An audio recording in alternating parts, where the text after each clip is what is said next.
शहरात सुरू असलेल्या कोट्यवधी रुपयांच्या खर्चाच्या फ्लायओव्हर रस्ते कामामुळे वाहतूक कोंडी होऊ नये यासाठी शहर पोलीस विभागाने खबरदारीची पावले उचलली आहेत.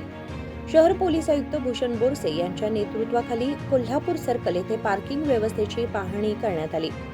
फ्लायओव्हरचं काम सुरू झाल्यानंतर शहरात वाहतूक व पार्किंगच्या समस्या वाढू नयेत यासाठी प्रमुख चौक व रस्त्यांवरील वाहनांची ये-जा नियंत्रित करण्याच्या सूचना अधिकाऱ्यांना देण्यात आल्या आहेत.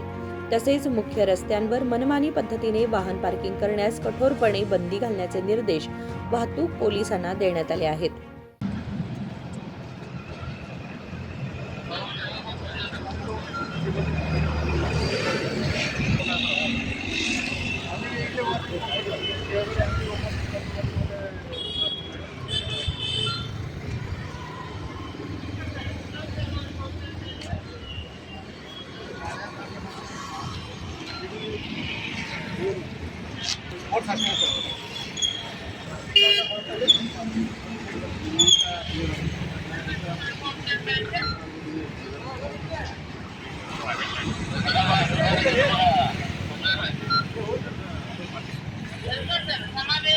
वाहतूक नियमांचे पालन करून नागरिकांनी पोलीस विभागाला सहकार्य करावे असे आवाहनही करण्यात आले आहे.